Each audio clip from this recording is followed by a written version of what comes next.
Do you accept him as your lawful husband? Thank you, ma'am. You have answered all the questions. Then punta tayo kay Lover Christian. Ang tatlong katanungan na ito ay sagutin mo, yes, I do.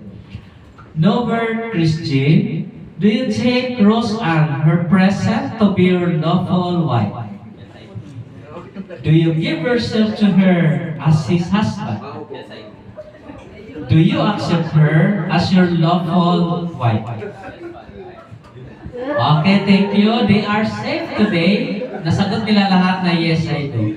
Sabay ninyong dasalin ito, ma'am and sir. Susunod kayo sa akin. Grant us, the Lord, to be one heart and one soul from this day forward, for better or for worse, for richer or for poorer, in sickness and in health, until death do us part. Amen.